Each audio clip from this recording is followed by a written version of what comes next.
Good evening friends. आज मैं आप लोगों के समक्ष अपना CAPF असिस्टेंट कमांडेंट के पेपर 2 के स्ट्रेटेजी को शेयर करने के लिए उपस्थित हुआ। जैसा कि आप लोग जानते होंगे कि यह पेपर 200 मार्क्स का होता है और ये 3 घंटे का होता है। और इस पेपर की ब्रीफ ओवरव्यू मैं आपको देना चाहता हूँ। इस पेपर में आपको 4 एसे लिखने होते हैं। 6 एसे आपको दिए जाते हैं जिसमें से आपको 4 एसे लिखने होते हैं।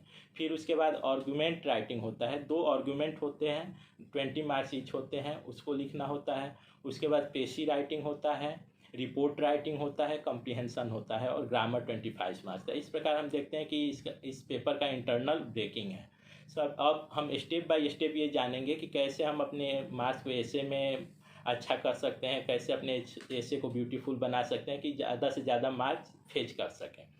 तो जैसे कि सबसे पहले 6 ऐसे में से हमारे पास यहाँ पे चॉइस होती है। यहाँ पे हमें ये भी फ्रीडम होता है कि या तो ऐसे हम हिंदी में लिख सकते हैं या इंग्लिश में लिख सकते हैं। और ये लैंग्वेज हमको फॉर्म्स फिलअप करते समय ही भरना होता है और उसी लैंग्वेज को फिर जो लैंग्वेज हमने फॉर्म फिलअप करते समय दिया होता है उसी माध्यम में हमको ऐसे लिखना होता है। तो यहाँ पे फ्रीडम होता है कैंडिडेट के पास कि या तो हिंदी या तो इंग्लिश में लिख सके। बाकी जो रिमेनिंग 120 मार्क्स के पेपर होते हैं उसको सभी स्टूडेंट को कंपल्सरली इंग्लिश में ही लिखना होता है। तो सबसे पहले 6 ऐसे में से 4 ऐसे का सिलेक्शन है वो अच्छे तरीके से किया जाना चाहिए और उस पर हमको रेशनल वे में करना चाहिए, क्योंकि कभी कभी हम गलत टॉपिक सेलेक्ट कर लेते हैं और इस पर अपना टाइम दे देते हैं। फिर लगता है कि नहीं ये ऐसे नहीं, वो लिखना वो ज़्यादा अच्छा रहेगा, तो जिससे हम अपना टाइम वेस्ट करते हैं जो हमारे लिए निगेटिव प्रूफ होता है। जब हम ऐसे लिखते हैं तो देखेंगे कि इसमें ऐसे में इंस्ट्रक्शन रहता है कि 300 मार्क्स में आपको ऐसे लिखना होता है। तो ऐसे लिखने की कई विधा होती है, कई स्ट्रेटेजी टेक्निक स्टूडेंट अपनाते हैं। जैसे मेन तौर पे हम अगर सिंप्लीफाई करना चाहें तो ऐसे जैसे कि इंट्रोडक्शन, बॉडी और कंक्लूजन, इस तरह से हम ऐसे को डिवाइड कर सकते हैं। तो सबसे पहले इंट्रोडक्शन 10%, जितने वर्ड लिमिट्स हैं उसके 10 to 15% वर्ड्स में हमको इंट्रो लिखना होता है। तो जैसे यहाँ 300 वर्ड्स का ऐसे लिखना है तो हमें लगभग अपना इंट्रोडक्शन 30 to 45 वर्ड्स में लिखना होता है। तो इंट्रो के लिए कई टेक्निक स्टूडेंट अपना सकते हैं, जैसे कि कोटेशन से शुरू करना, या तो किसी आस्किंग क्वेश्चन को कोई क्वेश्चन रेज करके हम शुरू कर सकते हैं, या तो कोई स्टोरी के माध्यम से अपना इंट्रोडक्शन शुरू कर सकते हैं। लेकिन हमारा जहाँ तक सजेशन रहेगा कि CAPF के पेपर में पार्टिकुलरली, क्योंकि इसमें हमको 300 वर्ड में ही लिखना होता है, तो हम प्रेफर करें कि कोटेशन से जाएँ।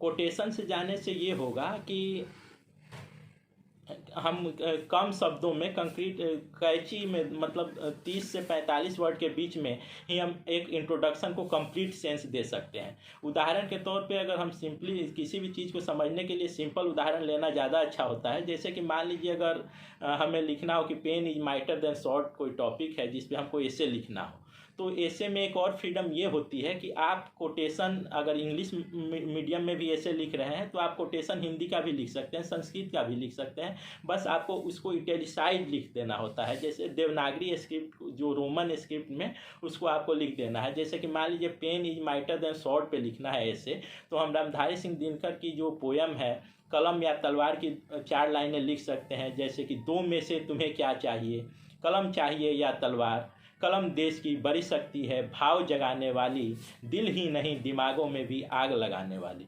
तो ये हिंदी माध्यम वाले तो इसको लिख ही सकते हैं। इंग्लिश में भी जो स्टूडेंट अटेम्प्ट कर रहे हैं ऐसे को, वो भी लिख सकते हैं, बशर्ते कि वो इसको रोमन स्क्रिप्ट में लिखेंगे और इटैलिसाइड लिख देंगे। इटैलिसाइड करके मतलब तिरछे लेटर में लिखेंगे और कैपिटल लेटर में लिखेंगे, तो ये एक्सेप्टेड है। उसी तरह हिंदी वाले भी चाहे तो इंग्लिश का कोटेशन यूज कर सकते हैं। तो यहाँ पे आपको फ्रीडम है और टॉपिक को लिख सकते हैं। तो ऐसे में मेन रूप से है कि इंट्रोडक्शन आपका कैची होना चाहिए, जिससे एग्जामिनर को लगे कि इस ऐसे को पढ़ना चाहिए। आप एग्जामिनर को कंपेल करते हैं कि वो आपके ऐसे को थॉरोली पढ़े। फिर मेन बॉडी आती है। तो मेन बॉडी को भी हम ऐसे में कई विस्तार को ट्रैक कर सकते हैं। यहाँ पे हम उसको विस्तार दे सकते हैं, जैसे कौन कौन से टॉपिक, इकोनॉमिक पहलू, सोशल पहलू, करेंट, हिस्टोरिकल बैकग्राउंड, जो भी चीज़ें हैं जो उसके कंसेप्चुअल बैकग्राउंड है वहाँ पे क्रिएट करते हैं। फिर कोई कैची कंक्लूजन देते हैं। जैसे मान लीजिए कि नेबरिंग कंट्री, इंडिया नेबरहुड पे लिखना हो, इंडिया चाइना रिलेशन पे लिखना हो, तो इंडिया चाइना रिलेशन पे ऐसे लिखते वक्त हम ये लिख लिख सकते हैं लास्ट लाइन में कि we should create a world in which the elephant and dragon can dance together. जैसा कि हम जानते हैं एलिफेंट शब्द यहाँ पे इंडिया के लिए यूज किया गया है और ड्रैगन शब्द चाइना के लिए किया गया है। और ऐसे ही इंट्रोडक्शन के लिए हम अटल नेबरहुड, जब भी नेबरिंग कंट्री के साथ रिलेशन के लिए अगर कोई ऐसे लिखा जा रहा हो तो वहाँ पे माननीय प्राइम मिनिस्टर अटल बिहारी वाजपेयी का हम स्टेटमेंट कर सकते हैं कि हम इतिहास बदल सकते हैं, भूगोल नहीं, मित्र बदल सकते हैं किंतु पड़ोसी नहीं। तो इससे हम शुरू करें, फिर बीच में उसके साथ रिश्ते का हिस्टोरिकल बैकग्राउंड क्या है, प्रेजेंट क्या है, फ्यूचर क्या है, उसके बाद हम कंक्लूजन देते समय अच्छा सा कैची दे देंगे। तो इससे हमारा एक ऐसे में कंटिन्यूटी मेंटेन रहेगी और अच्छा मार्क्स फेच कराने में काफ़ी सहायक सिद्ध होगा। और फर्स्ट ऐसे तो हमको खास तौर पे अच्छा लिखना चाहिए क्योंकि first impression is last impression. इसी तरह इसके बाद ऐसे के बाद हम आर्गुमेंट राइटिंग पे आते हैं। आर्गुमेंट राइटिंग, इस पेपर में 2 आर्गुमेंट लिखने होते हैं जो 20-20 मार्क्स के होते हैं। तो आर्गुमेंट राइटिंग कंपल्सरली इंग्लिश में ही लिखना होता है। तो इसके लिए क्या है कि आर्गुमेंट फेवर और अगेंस्ट। तो सबसे पहले अगर आप फेवर, कोई भी चीज़ है इस दुनिया में तो उसमें पॉजिटिव चीज़ भी है और निगेटिव चीज़ भी है। तो पॉजिटिव चीज़ को लाने के लिए क्या है कि पॉजिटिव चीज़ को फोकस करेंगे और निगेटिव चीज़ के लिए निगेटिव चीज़। तो हमको देखना होगा, जैसे कि मान लीजिए कि आर्गुमेंट राइटिंग में पुबर्टी पे लिखना हो कि पुबर्टी सही है कि गलत है। तो अगर इसके पुबर्टी के अगेंस्ट में लिखना है तो हम ये लिख देंगे कि कैपिटलिस्ट इसके माध्यम से गरीबों का शोषण करते हैं। अगर इसी तरह से अगर हमको पुबर्टी का ड्रॉबैक लिखना हो तो ये लिख देंगे, पुबर्टी का पॉजिटिव इम्पैक्ट लिखना हो तो ये लिख देंगे कि हमारे प्रोडक्शन का कॉस्ट, इनपुट कॉस्ट कम आता है जिससे हम वर्ल्ड मार्केट में अपने प्रोडक्ट को कम्पिटिटिव रूप से बेच सकते हैं। उसी तरह इस पेपर में हम 2019 के पेपर की बात करेंगे तो वहाँ पे एक आर्गुमेंट राइटिंग आया था कि homework should be band eight primary level education. तो इसके होमवर्क के लिए अभी हम देख रहे हैं कि एक कमेटी जारी हुई है कि इसमें कहा गया है कि 1 से 10 तक के जो बच्चे हैं उनके स्कूल बैग का जो वज़न है उनके वज़न के 10% से ज़्यादा नहीं होना चाहिए। क्योंकि हम देखते हैं कि, और होमवर्क यही है कि होमवर्क के लिए आपको कैरी स्कूल बैग लाना होगा, उसमें डिफरेंट सब्जेक्ट के बुक्स लाने होंगे, नोट्स बुक लाने होंगे, उसको सॉल्व करने के बाद घर से लाना होगा। तो ये सब चीज़ें हम देखते हैं। तो इसको कम करने के लिए इसके कई निगेटिव इम्पैक्ट है। तो अगर इस टॉपिक के अगेंस्ट में हम लिखना चाहते हैं तो ये लिख सकते हैं कि जो चाइल्ड होता है उसको अपने पीयर ग्रुप में इंटरेक्शन करने का मौका नहीं मिलता है क्योंकि उस पर होमवर्क का बर्डन रहता है। फिर हम ये लिख सकते हैं कि उसका सोशलाइजेशन अच्छे से नहीं होता है, उसको स्कूल बैग के वजन के कारण उसमें कई फ्यूचर में जाके कई प्रॉब्लम क्रिएट हो सकते हैं, जैसे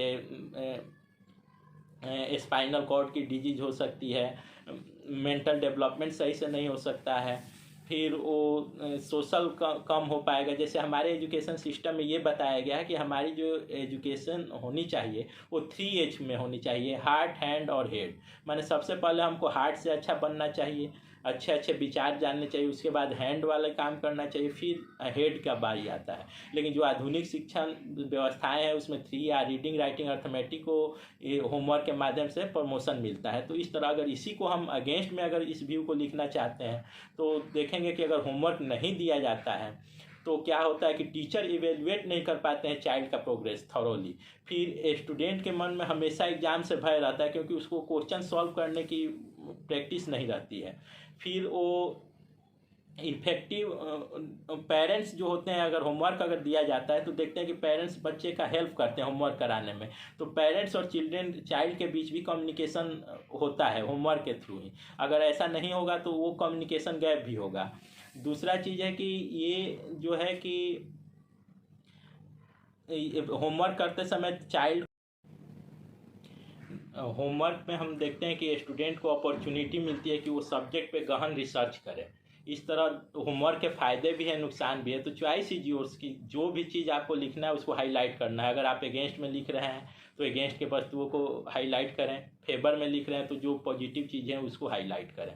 उसके बाद हम रिपोर्ट राइटिंग पे आते हैं। तो रिपोर्ट राइटिंग अगर किसी इंसिडेंट का, किसी एक्सीडेंट का रिपोर्ट आपको लिखना है तो इसके लिए सबसे बढ़िया वे है कि सबसे पहले आप राइट हैंड साइड पे लिखें कि रिपोर्ट बाई XYZ, फिर डेट लिखें, उसके नीचे लिखें बाई XYZ, क्योंकि आपको अपनी पहचान छिपाना होता है।